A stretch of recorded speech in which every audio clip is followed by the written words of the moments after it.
Okay guys, this is going to be a relatively short video. That's probably a good thing from your perspective. I just want to go up here on the menu and I want to go over the edit menu. We've already been over the file menu.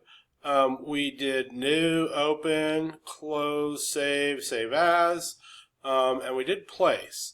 Now we skipped over some of the things down here, and that's because some of these things down here are a little more advanced, and they're things kind of that we'll be going over later on. I don't want to confuse you right now. So I want to go over to edit, and you'll see that the edit menu has some nifty little things. One of the things is that it has undo and redo. Right now you'll see under undo it says undo clear. And basically, I just cleared something off the page, and if I undo clear, it's going to undo what I did. So it's going to take that clearing off, or removing. In this case, I removed a picture, so you'll see when I click on undo clear that the picture is going to pop back on the page. It's right here. You may know AJ Olson. So that is what that first thing will do. It'll undo anything that you just did. So if you did something and you want to undo it, that's the way to go about it. Now you can undo more than one thing, and you also can redo. So say you did something and you didn't know if you liked it, you undid it, and you just like, actually I do want to do that. And you can do redo, and then it'll kind of go back to where you were. So these are two of the options that you'll be using to edit while you're working. Control Z is going to undo, and you'll see if I click in some other spots like right here, and maybe I get rid of some words, I can go up here and it's going to say undo typing, and so I can undo that, and then I can undo clear. So what happens is that the computer saves these different moves that you make, and it can go backwards, and it can undo things in consecutive order through several steps. So if you want to undo several things that you did, that's the way to do it. Sometimes you will do that, and the reason you'll do that sometimes is because while you're working, sometimes it's kind of a trial and error thing to just try to find the right design, and you may have done something that you decided, no, I don't want that, and you want to go back to what it looked like previously. So you may be doing a lot of undoing during the year. We also have cut, copy, and paste. You can cut, copy, and paste just about anything. If I'm inside of this text box, and we're going to talk about how to work with text box in a different tutorial, I can cut that portion of the text out. I also, if I click on the box that the text is in, I can cut the whole box. I'm gonna paste it back where it was. Oop, I just pasted it. Notice it didn't go in the right spot. That's good. That'll give us an opportunity to do something. So right now we're going to do undo cut. That's going to put it back where it was. You'll see it's here. And then I am going to do cut, and it's going to remove it. Now, if I want to put that right back where it was, I would go up here to paste and place. And you'll see that it'll put it right back there. So we have our cut, we have our copy, we have our paste. We also have paste in place and paste into. So by using these two options, we can paste into, let's say we click inside this text box here, which just has this little bit of a headline here, and I click paste into. It's going to paste all the story that I already copied. It's going to paste it up here. Obviously I wouldn't really want to do that, so let's undo that, get it back to where it was. But that's what that will allow us to do, is just put some words into another spot, or put a photo into another spot. And then also we have clear. And that will just clear things that we did. Notice that that's backspace. So let me go in here and undo that. Put my text. Okay. So backspace is clear, and I'm clearing right now. In this case, I'm just clearing out individual letters from this block of text. But if I have the whole block selected and I hit clear, it's going to get rid of the whole box. So it kind of does the same thing as cut. Okay, so what options will you be using? Well, cut will be something that you might use a time or two. Copy is certainly something you'll be doing a lot of. Copying and pasting objects, and I'll give you an example of that right now. Over here, you'll see that we have two text frames. These frames are exactly the same dimensions. We didn't start out with two text frames though. We started out with just one. And we needed to create another text frame. So what we did is we clicked on that text frame and we went to Edit, Copy, and then we went to Edit, Paste in Place. Now you see when I hit Paste in Place, it pasted it right back here. Obviously, I don't want it right back there because there's already one there. So you can't tell it, but there's actually two there right now. And now I'm just going to click and I'm going to drag this one down, and I'll teach you how to click and drag things later on. But now you can see I reproduced this picture. Now obviously this is the same person in here. We wouldn't want that person in here twice, but that's easy to fix. I can just put another picture inside the frame. The frame's still there. I just created another picture and now I have three, and you can see that I have those all lined up. And when I do that, I need to make sure that I have them in alignment. I have the spacing between the photos correctly, and we'll talk about that later on. But anyway, that is how you use your cut, copy, and paste command. Now, there's a little bit of a trick to this. Let's say that I want to remove these three pictures and these text boxes, but I want to leave all the rest of this here. Well, I can click on a picture and then I can hit my shift key and I can click on another picture and these two text boxes and select them kind of all at once, hit my cut.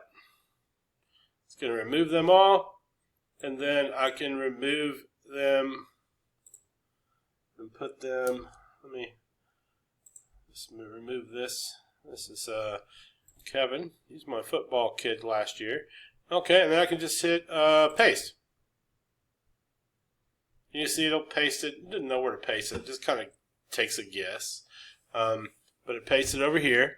So you can move more than one thing at a time, and I'll be teaching you how to move things. Right now you can see I'm just kind of moving around the screen by clicking on it.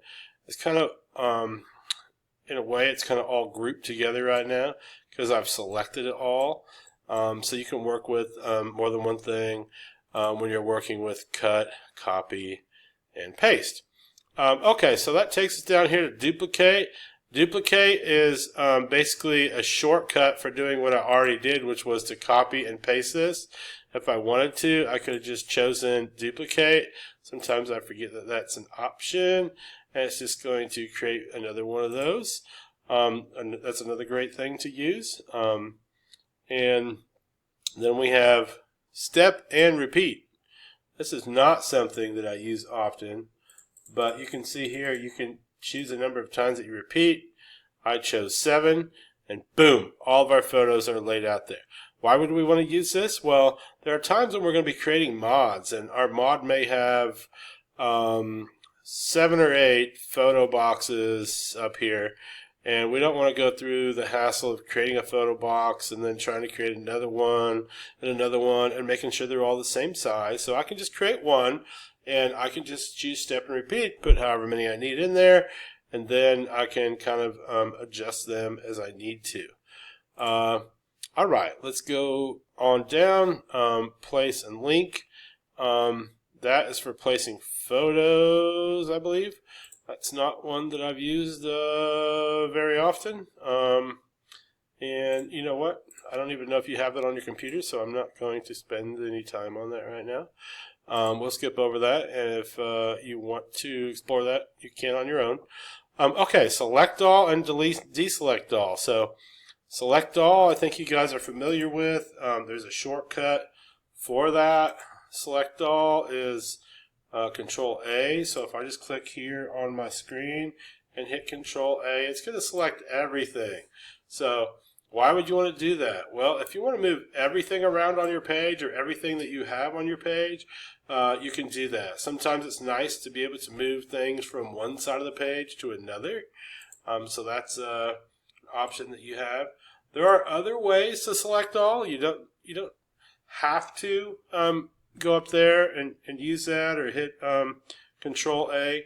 Another thing you can do is by using your mouse. Sometimes it's a nice shortcut where you can click and drag, and everything that is within that area that you click and drag gets selected, and you can move that all at once. Again, we're going to be talking about kind of moving things around a little bit later, so we're just kind of going through the editing right now. InCopy is not something that we use on a normal basis. We may go over that later in the year as we get closer to time to test for our InDesign certification, but for right now it's not something we're going to be tinkering with. Edit with is also not something that we're going to be using. Edit in Story Editor is something that we really don't use. We edit our stories long before they ever get on the page. So this is just a way to kind of take this text and put it into a different type of document so that you can edit that document there instead of on the page. But we don't use that. Find change. You'll see here that you can find some text. This is an important thing to use. Let's say we're working inside this text box here, and somebody tells us, we misspelled AJ's name. He goes by Olson, O-L-S. Oops. O-L-S. I messed that up. O-L-S-O-N. That's what we have it as, but he goes by Olson with an E, so we have to go down here and type O-L-S-E-N. This is a really cool tool to use. And then you'll see here that it says search, and you can search the document, you can search all documents, you can search the story. So I'm going to choose document just in case there's any other photo of him or a caption anywhere. And then it has formatting. We don't have to worry about the format. We want basically all Olsons to be changed. In this case, I know that I've already spelled it right, so I'm going to go in here and I'm going to change it to the incorrect spelling. We'll just pretend that that's what needed to happen. And then you'll see I can hit Find Next. And when I do that, you'll see this black highlight on the one that's incorrect. And I can click Change. I can do Find Next, change that. I also have the option of hitting Change All. And then you'll see that it says Search is completed. 5 replacements made. Great tool to use, guys. You have to remember to use your editing tools. When you finish your page and you think it's done, you're probably going to find out that it's not done, and one of the things you're going to need to make sure that you're doing is going and editing your page. Okay, I'm about running out of time because these videos can only be 15 minutes long, so let me go down real quickly to the next thing here. Find Next is just kind of like what we were looking at, where you can find different